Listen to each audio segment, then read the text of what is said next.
எல்லாரும் அவங்கவுங்க வாழ்க்கையில் ஏங்குற ஒரே ஒரு விஷயம் ஆப்பர்ச்சுனிட்டிஸ். அந்த ஆப்பர்ச்சுனிட்டிஸ் இருந்தால் மட்டும்தான் எப்போவுமே நமக்கு நினச்சதை பிடிச்சதை அடைய முடியும். நமக்குள்ள 1000 திறமைகள் இருக்கலாம், 1000 ஒரு பொட்டன்ஷியலான ஒரு ஸ்கில்ஸ் இருக்கலாம். ஆனால் அதை வெளிக்கொணரக்கூடிய ஒரு ஆப்பர்ச்சுனிட்டிஸ் இல்லை, ஒரு மேடை இல்லை, ஒரு இடம் இல்லை, ஒரு ஒரு ஒரு கரெக்டான சுச்சுவேஷன் இல்லை அப்படின்னா நம்மளால் அந்த திறமைகளை எங்கே காமிக்கவே முடியாது. ஸோ இந்த உலகத்தில் ஒரு காம்படிஷன்றது பயங்கரமாக இருக்குது. அதை தாண்டி நிறையா நேரங்களில் பாலிட்டிக்ஸும் உள்ளே இருக்குது.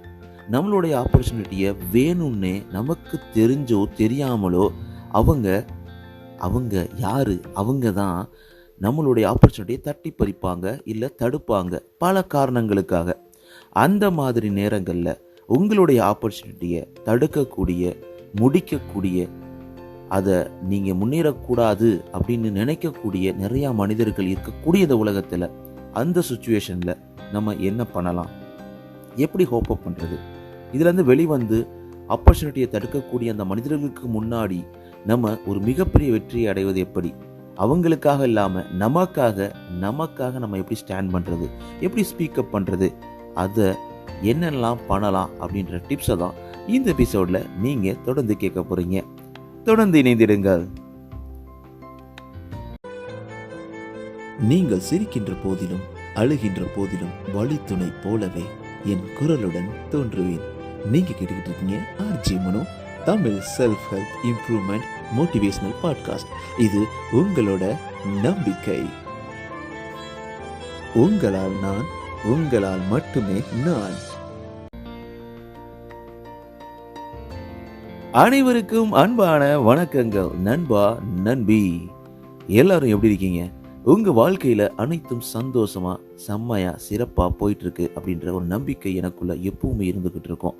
கண்டிப்பாக அப்படி தானே இருக்கீங்க நண்பா, நண்பி. என்ன பண்ணிக்கிட்டு இருக்கீங்க? ரொம்ப நாள் ஆச்சு உங்கள் கூட பேசி. ஒரே ஒரு விஷயம், இதை ஆரம்பிப்பதற்கு முன்னாடி ஒரு சின்ன ஒரு நன்றியும் ஒரு சாரியும் கேட்டுக்கிறேன். லாஸ்ட் எபிசோட் சவுண்டு ஒன்று பெருசாக ரெக்கார்ட் ஆகலைன்னு நினைக்கிறேன்.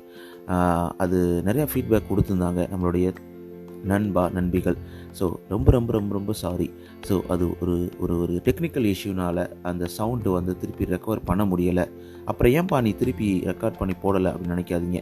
ஸோ இதுக்கப்புறம் உங்களுக்காக நான் வாரத்தில் ஒரு எபிசோடாவது தொடர்ந்து உங்களுக்காக நான் பண்ண போகிறேன். இதை மாற்றவே முடியாது அப்படின்ற ஒரு நம்பிக்கையோடு இந்த பாட்காஸ்ட்டை உங்களுக்காக ஸ்டார்ட் பண்ணியிருக்கேன். இந்த பாட்காஸ்ட் இந்த அளவுக்கு ரன் ஆகிட்டு இருக்கு, இவ்வளவு தூரம் நான் தொடர்ந்து உங்களுக்காக பண்ணிக்கிட்டு இருக்கேன் அப்படின்னா அதுக்கு முக்கியமான காரணம் நீங்கள் மட்டும்தான், உங்களுடைய சப்போர்ட் மட்டும்தான். நீங்கள் எந்த பாட்காஸ்ட் பிளாட்ஃபார்ம் லிசன் பண்ணாலும் சப்ஸ்கிரைப், ஃபாலோ பண்ணிவிடுங்க நண்பா, நண்பி. அது மட்டும் இல்லாமல் நீங்கள் ஆப்பிள் பாட்காஸ்ட்டில் இல்லை ஸ்பாட்டிஃபைல லிசன் பண்ணுறீங்க அப்படின்னா உங்களுடைய 5 ரேட்டிங்ஸை தொடர்ந்து கொடுத்துக்கிட்டே இருங்க. அது ரொம்பவே யூஸ்ஃபுல்லாக இருக்கும். RJ Mano _ இந்த இன்ஸ்டாகிராம் பேஜில் உங்களுக்காக வெயிட் பண்ணிட்டு இருக்கேன். உங்களுடைய மெசேஜ், உங்களுடைய ஃபீட்பேக், உங்களுடைய தாட்ஸ், உங்களுடைய கமெண்ட்ஸ் எல்லாத்தையும் எனக்கு எழுதி அனுப்புங்க. இதெல்லாம் எதுக்குப்பா கேட்குறேன், உனக்கு என்ன யூஸ் அப்படின்னு கேட்குறீங்க. உங்களுடைய சந்தோஷமும் உங்களுடைய புன்னகையும் மட்டும்தான், வேற எதுவுமே கிடையாது. நிறைய நண்பர் நண்பிகள் இதை கேட்டுக்கிட்டு இருக்கீங்க. உங்கள் வாழ்க்கையில் ஒரு சின்ன மாற்றத்தை ஏற்படுத்த முடியும் அப்படின்ற நம்பிக்கையில் நான் தொடர்ந்து ஓடிக்கிட்டு இருக்கேன். என்னுடைய நம்பிக்கையை நீங்கள் காப்பாற்றணும் அப்படின்னா நீங்கள் எனக்கு சப்போர்ட் பண்ணுங்கள். நம்ம நிறைய மனிதர்கள்ட்ட ரீச் ஆகும். இந்த ஒரு மாற்றத்தை உங்களிடமிருந்து நம்ம தொடங்குவோம். ஆல்ரைட், இன்றைக்கி நம்ம டிப்ஸ் எபிசோடில் இருக்கோம். இந்த எபிசோடில் நம்ம என்ன பேச போகிறோம் அப்படின்னு பார்த்தோம்னா நிறைய டிப்ஸு உங்களுக்காக கொடுக்க போகிறோம். வாழ்க்கை என்பது ஒரு ஆப்பர்ச்சுனிட்டிஸ் தான். நம்ம பேசின மாதிரி அந்த ஆப்பர்ச்சுனிட்டிஸ் இல்லை அப்படின்னா நம்மளால் எந்த ஒரு விஷயத்தையும் அடைய முடியாது. ஆப்பர்ச்சுனிட்டிஸை தொடர்ந்து நம்ம நோக்கி ஓடிக்கிட்டே இருக்கிறோம். எனக்கு ஒரு நல்ல ஆப்பர்ச்சுனிட்டி கிடச்சிடாதா, இந்த வாழ்க்கையில் என்னுடைய திறமைக்கு ஏற்ற மாதிரி ஒரு ஆப்பர்ச்சுனிட்டியில் வாழ்க்கையை நான் வின் பண்ணிட மாட்டேனா அப்படின்ற ஒரு ஏக்கத்தோடு நிறைய பேர் நம்ம ஓடிக்கிட்டு இருக்கோம். அந்த ஆப்பர்ச்சுனிட்டிஸ் தான் ஒரு மனிதனையே டிஃபைன் பண்ணுன்னு சொல்லலாம். ஆனால் அந்த ஆப்பர்ச்சுனிட்டிஸை நிறைய இடங்களில் கிடைப்பதை தடுக்கவும் செய்வாங்க, கிடைக்கவும் கிடைக்காது. அப்போ நீ ஆப்பர்ச்சுனிட்டிஸை உருவாக்கு அப்படின்னு ஒரு விஷயம் இருக்குது. கண்டிப்பாக உருவாக்கலாம். உருவாக்குனா கூட அந்த உருவாக்குவதை சப்போர்ட் பண்ணாமல் ஒரு சில பேர் அதை தடுப்பாங்க. இந்த மாதிரி ஒரு க்ரூவல் மென்டாலிட்டியோட நம்மளை கீழே தள்ளியே ஆகணும் அப்படின்னு நினச்சிட்டு இருக்கக்கூடிய நிறைய மனிதர்கள் இருக்கக்கூடிய இந்த உலகத்தில் கண்டிப்பாக நீங்களும் ஃபேஸ் பண்ணியிருப்பீங்க. இந்த மாதிரி நமக்கு தெரிஞ்சவங்களாக இருப்பாங்க, நம்மளுக்கு தெரியாதவங்களாக கூட இருப்பாங்க. ஆனால் நம்மளை இவன் மேலே வந்துடக்கூடாது அப்படின்றத மட்டும் அவங்க மனசில் நிறையாவே என்ன சொல்கிறது, நஞ்ச மனசில் வச்சுட்ருப்பாங்க. அவங்க இந்த மாதிரி ஒரு சுச்சுவேஷனில் உங்களுடைய ஆப்பர்ச்சுனிட்டிஸை வேணும்னே பண்ணுறாங்க, தடுக்கிறாங்க, உங்களை முன்னேறக்கூடாதுன்னே நினைக்கிறாங்க அப்படின்னா அவங்கள நீங்கள் என்ன பண்ணலான்னா, நீங்கள் எதுவும் பண்ண தேவையில்லை. ஆனால் அந்த சுச்சுவேஷன் நீங்கள் அவாய்ட் பண்ண முடியும். அதுக்கு என்னென்னலாம் பண்ணலாம் அப்படின்ற டிப்ஸை தான் இந்த எபிசோடில் கேட்க போகிறீங்க. ஸோ ஃபஸ்ட் எடுத்தோடனே அண்டர்ஸ்டாண்ட் தேர் பர்ஸ்பெக்டிவ். என்னையா அது, அவன் நம்மளே அண்டர்ஸ்டாண்ட் பண்ண மாட்டான், நம்ம இதுக்கு அவனை அண்டர்ஸ்டாண்ட் பண்ணணும் அப்படின்னு நினைக்கிற உங்களுக்கு முதல் பாயிண்ட் அண்டர்ஸ்டாண்ட் தேர் பர்ஸ்பெக்டிவ். ஸோ எப்போவுமே ஏன் உங்களுடைய ஆப்பர்ச்சுனிட்டியை அவங்க ரிஜெக்ட் பண்ணுறாங்க? ஸோ அவங்க நீங்கள் ஜெயிச்சிருவீங்களோன்னு பயப்படுறாங்களா, இல்லை அவங்க தோற்றுருவேன்னு பயப்படுறாங்களா, ஸோ இல்லை உங்களுக்கு அந்த ஆப்பர்ச்சுனிட்டியை கொடுக்கக்கூடாது அப்படின்னு இன்டென்ஷனோட பண்ணுறாங்களா? ஸோ அவங்களோட பெர்ஸ்பெக்டிவ் என்ன, எதுக்கு இதெல்லாம் பண்ணுறாங்க, ஏன் இப்படி பண்ணுறாங்க அப்படின்னு நீங்கள் தெரிஞ்சுக்கிட்டால் மட்டும்தான் அதை நீங்கள் அட்ரஸ் பண்ண முடியும். வேணும்னே பண்ணுறாங்க அப்படின்னா ஸோ அப்போ அதை எப்படி ஹேண்டில் பண்ணுறது? ஒருத்தர் வேணும்னே உங்களை பற்றி மற்றவங்ககிட்ட எல்லாத்தையும் தப்பாக சொல்கிறாங்க அப்படின்னா நேரடியாக அவங்ககிட்டவே பேசலாம். எதுக்கு இது பண்ணுறீங்க, உங்களுக்கு என்ன தேவை இருக்குது, இல்லை இதனால் உங்களுக்கு என்ன கிடைக்கிது, இல்லை அவங்க நீங்கள் சொல்கிறத கேட்கக்கூடிய முடியாதவங்களாக இருக்கிறாங்க அப்படின்னா அப்போ நீங்கள் மற்ற மனிதர்கள்கிட்ட உங்களை பற்றின ஒரு பாசிட்டிவ் அப்ரோச்சை நீங்கள் தொடர்ந்து கொடுத்துக்கிட்டே இருக்கணும். ஸோ இந்த மாதிரி நீங்கள் ஒரு பாசிட்டிவான அப்ரோச்சில் வேலை மூவ் பண்ணணும் அப்படின்னா அவங்களோட பெர்ஸ்பெக்டிவை நீங்கள் அண்டர்ஸ்டாண்ட் பண்ணிக்கணும். ஸோ ரெண்டாவது பார்த்தோன்னா be confident in your self and your abilities. எல்லா இடத்துலையுமே அட் எண்ட் ஆஃப் த டே நீங்கள் என்ன நினைக்கிறீங்க உங்களை பற்றி, அதுதான் மேட்ரு. ஸோ நிறையா நேரங்களில் நம்மளை கஷ்டப்படுத்திடுறவங்கள முன்னாடி நம்ம கஷ்டப்படுற மாதிரி காமிச்சு அவங்கள சந்தோஷப்படுத்திடுவோம். கடைசியில் அவங்க வின் பண்ணிடுவாங்க. அவங்க நினச்சது என்ன, உங்களை கஷ்டப்படுத்தணும். கடைசியில் அவங்க வின் பண்ணிடுவாங்கல்ல. அப்படி இருக்கும் போது நம்ம அவங்களுக்கு அந்த ஒரு வாய்ப்பை கொடுக்கக்கூடாது. ஸோ எந்த ஒரு ரிஜெக்ஷனும், எந்த ஒரு தோல்வியும், எந்த ஒரு அவமானமும் உங்களுடைய அந்த ஒர்த்தை குறைச்சிறது கிடையாதுங்க. நீங்கள் உங்களை பற்றி என்ன நினைக்கிறீங்க, அதுதான் மேட்ரு. ஸோ நிறைய நேரங்களில் நீங்கள் பண்ணாத தப்பு கூட உங்களை அவங்க திட்டுறது மாதிரி ஒரு ஆப்பர்ச்சுனிட்டி க்ரியேட் பண்ணி விட்ருவாங்க. அந்த நேரங்களில் கூட நீங்கள் தைரியமாக இருக்கணும். ஸோ நீங்கள் you are capable and deserving of success. எப்போவுமே நீங்கள் ஒன்று ரிமைண்ட் பண்ணிக்கோங்க. உங்களுடைய முடிவுகளும் உங்களுடைய வெற்றிகளும் உங்களுடைய பிலீஃபும் உங்களுடைய நம்பிக்கையும் தான் உங்களுடைய ஆப்பர்ச்சுனிட்டியை உங்களுக்கு தொடர்ந்து கொடுத்துக்கிட்டே இருக்க போகுது. அந்த ஆப்பர்ச்சுனிட்டியை உருவாக்கவும் போகுது அப்படின்ற ஒரு முக்கியமான கருத்தை நீங்கள் மறந்துடாதீங்க.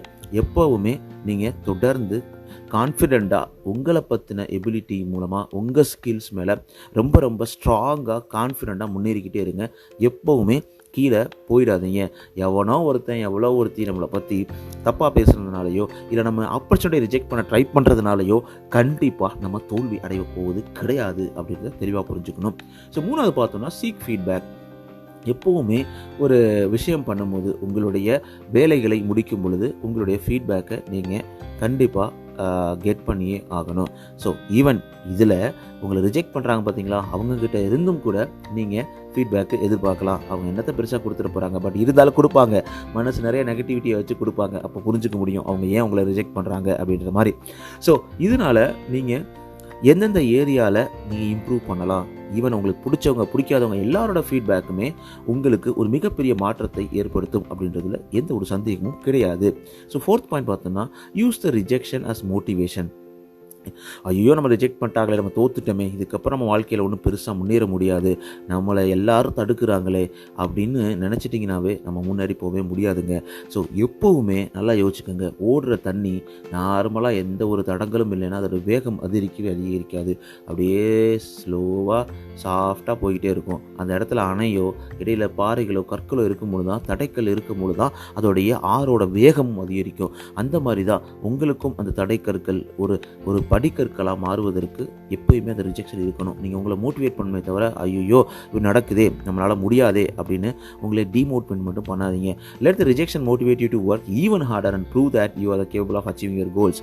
ஸோ எப்போவுமே உங்களுடைய வெற்றிக்கு அந்த ரிஜெக்ஷன், அவமானம் எல்லாமே ஒரு ஃபியூவலாக இருக்கும். கண்டிப்பாக நீங்கள் முன்னேற முடியும். ஸோ அடுத்த பாயிண்ட் பார்த்தோன்னா டோன்ட் கிவ் அப். எதுக்கு இருக்கணும், எதுக்கு தோல்வி அடையணும்.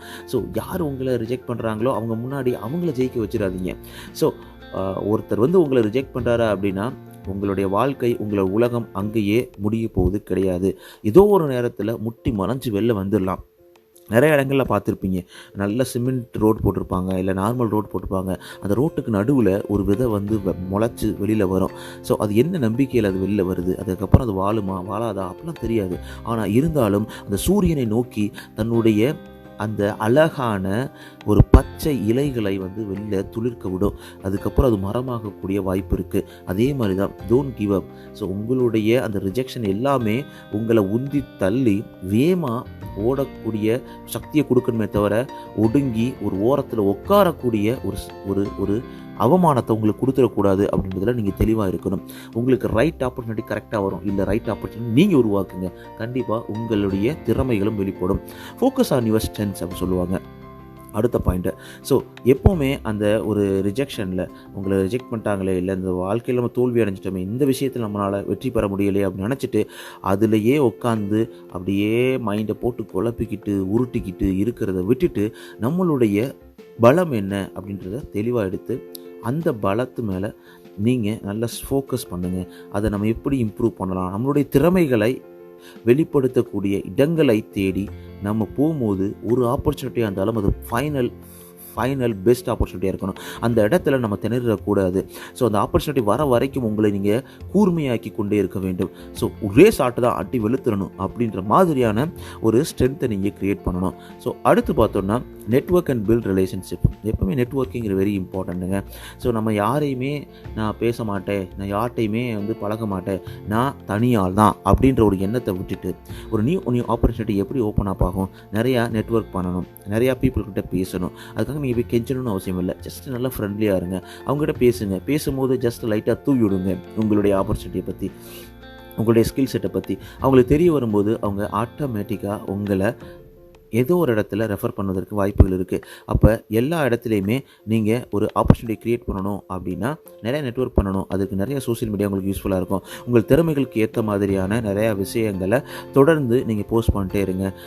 அது எல்லாமே எத்தனையோ பேர் அவங்களுக்கு ரியாக்ட் பண்ணாமல் இருந்தால் கூட ஆனால் அவங்க நோட் பண்ணுவாங்க. ஏதோ ஒரு நேரத்தில் உங்களுக்கு உதவி செய்வதற்கான வாய்ப்புகள் இருக்குது. எல்லாருமே கெட்டவங்க கிடையாது தானே. ஸோ 100% வந்து எல்லோரும் கெட்டவங்க கிடையாது. அதில் 70% கெட்டவங்க இருந்தால் கூட 30% நல்லவங்க இருப்பாங்க. கண்டிப்பாக உங்களை தட்டி கொடுத்து உங்களை அடுத்த நிலைமைக்கு கொண்டு போகக்கூடிய ஒரு நல்ல ஒரு மாற்றத்தை உருவாக்கக்கூடிய மனிதர்கள் வாழக்கூடிய இந்த உலகத்தில் உங்களுக்கான வாய்ப்புகள் கண்டிப்பாக கிடைக்கும் அப்படின்றதுல எந்த ஒரு சந்தேகமும் கிடையாது. எப்போவுமே ஒன்று ஞாபகம் வச்சுக்கோங்க, ரிஜெக்ஷன் வந்து எப்பயுமே ஒரு part of the life. It doesn't mean that you are a failure. இது வந்து உங்களுடைய வாழ்க்கையில் நீங்கள் ஃபெயிலியரு, நீங்கள் தோற்றுக்கிட்டே இருக்கீங்க, உங்கள் வாழ்க்கை எதுவுமே கிடையாது அப்படின்ற ஒரு விஷயத்தை உருவாக்குவது கிடையாது. எப்போவுமே ஒரு ஆப்பர்ச்சுனிட்டியை தோக்குறீங்க, இல்லை ஆப்பர்ச்சுனிட்டி ரிஜெக்ட் பண்ணுறாங்க அப்படின்னா எப்பயுமே லேர்ன் பண்ண கற்றுக்குங்க. ஒரு தோல்வியிலிருந்தும் சரி, ஒரு ஒரு ஒரு மனிதர்கள் நம்மளை தடுப்பதிலிருந்தும் சரி, நம்ம அதுலேருந்து லேர்ன் பண்ணி எப்படி அதுலேருந்து வெளிவருவது அப்படின்றதில் மட்டும் நம்ம எனர்ஜி செலவழிப்போமே தவிர நெகட்டிவிட்டியில் செலவழித்து அந்த இடத்துல நம்ம தோற்றுறக்கூடாது அப்படின்றதுல தெளிவாயிருங்க. அது மாதிரி இந்த டிப்ஸ்லாம் நீங்கள் ஃபாலோ பண்ணும்போது கண்டிப்பாக அந்த ரிஜெக்ஷன் எல்லாத்தையும் தூக்கி எறிஞ்சிட்டு ஒரு பாசிட்டிவ் எக்ஸ்பீரியன்ஸ் மூலமாக உங்களுடைய கோலை அச்சீவ் பண்ணுவதற்கு ரொம்ப ரொம்ப க்ளோஸராக நீங்கள் போவதற்கான வாய்ப்புகள் நிறையா இருக்குது. இந்த 7 டிப்ஸை, அதாவது understand their perspective, be confident in yourself and your abilities, seek feedback, use the rejection as motivation, don't give up, focus on your strengths. இந்த 7 டிப்ஸை நீங்கள் ஃபாலோ பண்ணும்போது யார் எந்த கொம்பனாக இருந்தாலும் உங்களை தடுக்கக்கூடிய அந்த சக்தியை நீங்கள் அடித்து ஒட்டச்சி எடிஞ்சு உங்களுடைய வெற்றியை நோக்கி நீங்கள் பக்கத்தில் போவதற்கான வாய்ப்புகள் நிறையாவே இருக்குது அப்படின்றத மறக்காமல் உங்கள் மனசில் ஏற்றிக்கோங்க. கண்டிப்பாக இந்த டிப்ஸ்லாம் உங்களுக்கு யூஸ்ஃபுல்லாக இருக்கும்னு நினைக்கிறேன். அடுத்த செக்மெண்ட், அடுத்த எபிசோடில் உங்களை வந்து சந்திக்கிறேன். ஸோ உங்கள் வாழ்க்கையில் அனைத்தும் சிறப்பாக சந்தோஷமாக செம்மையாக இருக்கும் நண்பா நண்பி. யாரும் உங்களை ஸ்டாப் பண்ணிட முடியாது. ஏன்னா யூ ஆர் பவர்ஃபுல். அதை மறந்துடாதீங்க. தொடர்ந்து ஓடுங்க. தொடர்ந்து உங்களுடைய அச்சீவ்மெண்ட், உங்களுடைய வாழ்க்கையில் நினச்சதை அடைவதற்கான சக்தியை உங்கள் மனசில் வச்சுருங்க. தொடர்ந்து ஓடிக்கிட்டே இருங்க. உங்களுடைய வாழ்க்கையில் நீங்கள் எப்பப்போலாம் சுகமாக இருக்கீங்களோ, எப்பப்போலாம் நீங்கள் ஸ்ட்ரகிள் பண்ணுறீங்களோ, எப்பப்போலாம் சந்தோஷமாக இருக்கீங்களோ, எல்லா நேரத்துலையும் உங்களுடைய ஒரு நண்பன் உங்கள் பக்கத்தில் உட்காந்து பேசக்கூடிய மாதிரியான அத்தனை பாட்காஸ்ட் எபிசோட் நம்ம பாட்காஸ்ட்டில் தொடர்ந்து வந்துக்கிட்டே இருக்குது. உங்களுடைய சப்போர்ட்டை தொடர்ந்து கொடுத்துக்கிட்டே இருங்க. நீங்கள் எந்த பாட்காஸ்ட் பிளாட்ஃபார்ம் பண்ணணும் மறக்காமல் சப்ஸ்கிரைப் ஃபாலோ பண்ணுங்கள். நீங்கள் ஸ்பாட்டிஃபைல ஆப்பிள் பாட்காஸ்ட் லிசன் பண்ணுங்கள். உங்கள் 5 ரேட்டிங்ஸ் கொடுத்துக்கிட்டே இருங்க. அது மக்களுக்கு ரொம்ப யூஸ்ஃபுல்லாக இருக்கும். ஏன் மக்களுக்கு யூஸ்ஃபுல்லாக இருக்கும்னா, நீங்கள் இந்த 5 ரேட்டிங்ஸ் கொடுக்கும்போது நம்ம நிறையா மனிதர்களை ரீச் பண்ணுவதற்கான வாய்ப்புகள் நிறையாவே கிடைக்கும். அது மட்டும் இல்லாமல் உங்களுடைய கமெண்ட்ஸ், தாட்ஸ் நீங்கள் என் கூட பேசணும், இல்லை உங்களுடைய ஃபீட்பேக் எனக்கு அனுப்பணும் அப்படின்னா நீங்கள் தொடர்ந்து அனுப்பிச்சிட்டே இருங்க. RGMN_ இந்த இன்ஸ்டாகிராம் பேஜில் உங்களுக்காக நான் வெயிட் பண்ணிட்டே இருப்பேன். All the very best for your life, all the very best for the day. So enjoy பண்ணுங்க. உங்கள் வாழ்க்கையில் அனைத்தும் சிறப்பாக சந்தோஷமாக செம்மையாக அமைவதற்கு வாழ்த்துக்கள். நீங்கள் கேட்டுக்கிட்டு இருக்கீங்க RJ Mano Tamil self help motivational improvement podcast. நான் உங்களை பேசிகிட்டு இருக்கேன் மனோ. இது உங்களோட நம்பிக்கை. டேக் கேர் நண்பா, நன்பி. Bye bye.